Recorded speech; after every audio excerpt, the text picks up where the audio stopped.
यह कहानी है कर्म का फल। आइए सुनते हैं।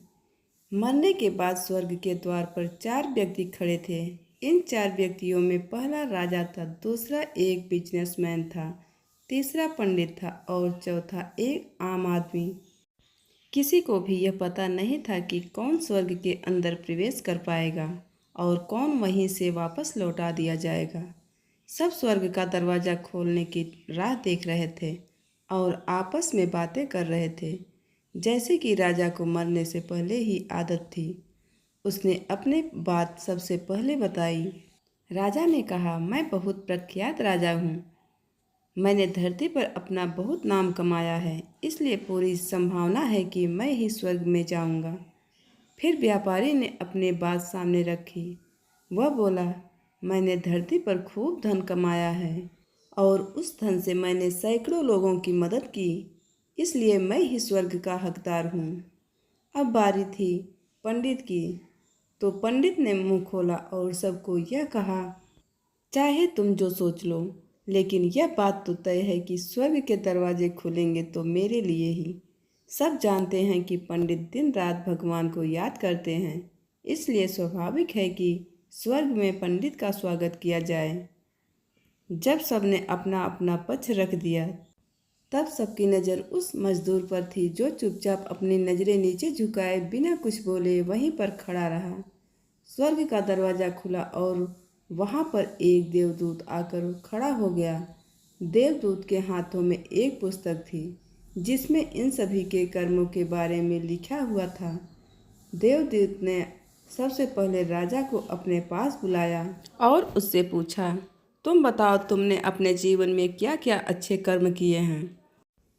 मैं उन्हें इस पुस्तक में देखकर फैसला करूंगा कि तुम्हें अंदर आने देना है या नहीं।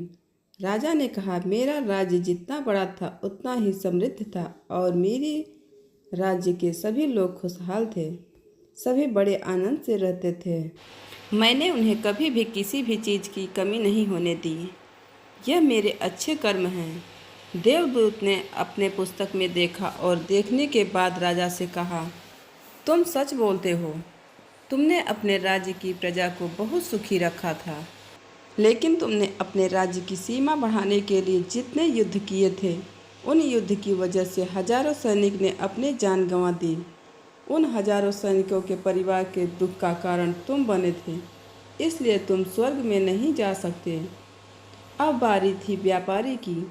व्यापारी से जब देवदूत ने पूछा कि तुम्हारे अच्छे कर्म क्या हैं, तब व्यापारी ने उनसे कहा, मैंने सैकड़ों लोगों को खाना खिलाया है, कई आश्रमों में दान किया है, कई निराश्रित लोगों के लिए घर बना कर दिया है। यह मेरे अच्छे कर्म हैं। देवदूत ने फिर से अपना पुस्तक में ध्यान से देखा और देखने के बाद व्यापारी से कहा, तुम्हारा कहना भी ठीक है कि तुमने बहुत दान धर्म किया, लेकिन यह दान धर्म तुमने जिन पैसों के लिए किया है, उन पैसों को कमाने के लिए तुमने न जाने कितने झूठ बोले हैं, कितनी हेरा फेरियाँ की है और कितने मिलावटें की है, इसलिए तुम भी स्वर्ग में नहीं आ सकते।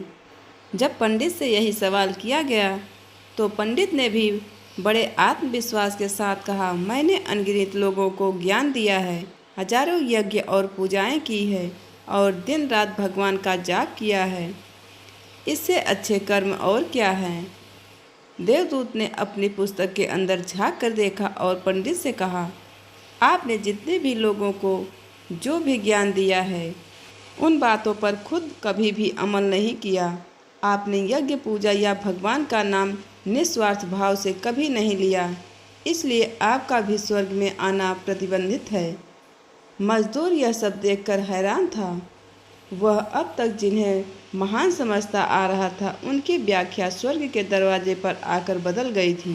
धरती पर जिन कामों को अच्छा समझा जाता है, उनका यहाँ पर कोई मूल्य नहीं था। यमदूत ने जब इस मजदूर को अपने पास बुलाया और इससे पहले कि वह उससे उसके अच्छे कर्मों के बारे में पूछता, मजदूर बोल पड़ा, प्रभु, मैं जानता हूँ कि मैंने भी स्वर्ग में आने के लायक नहीं हूँ, लेकिन मैं फिर भी एक बार बाहर से ही स्वर्ग को झांक कर देखना चाहता हूँ।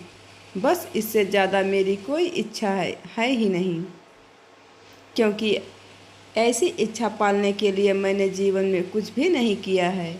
मैंने पूरा दिन मेहनत करता और जो भी पैसे कमाता उन्हें अपने परिवार के पालन पोषण में खर्च कर देता। इसलिए दान धर्म के लिए कुछ बचता ही नहीं। लोगों की भला मैं क्या सेवा करता, क्योंकि काम के बाद जो थोड़ा समय मिलता उसको अपने ही बूढ़े माँ बाप की सेवा में बिता देता। और यह सब करने के बाद मैं कभी कभी मंदिर भी चला जाता और भगवान ने जैसा भी मुझे दिया है उस जीवन के लिए धन्यवाद कहता। देवदूत ने अपनी पुस्तक में बड़े ध्यान से देखा और थोड़ी देर देखते ही रहा। फिर उसने मजदूर से पूछा कि तुम याद करके बताओ, तुमने कभी तो अच्छा काम किया होगा। मजदूर ने थोड़ी देर सोचने के बाद बोला, हाँ मुझे थोड़ा थोड़ा याद है। एक बार मैं बहुत भूखा था और मैंने खाना खाने ही बैठा था कि एक बहुत ही कमज़ोर कुत्ता जो ठीक से चल भी नहीं पा रहा था वह मेरे पास आ गया और मेरे खाने को देखने लगा। तब मैंने अपनी रोटी उसे खिला दी थी और उस दिन मैं खुद भूखा सो गया था। मजदूर की बात सुनने के बाद देवदूत मुस्कुराया और मजदूर को बड़े सम्मान से स्वर्ग के अंदर लेकर गया।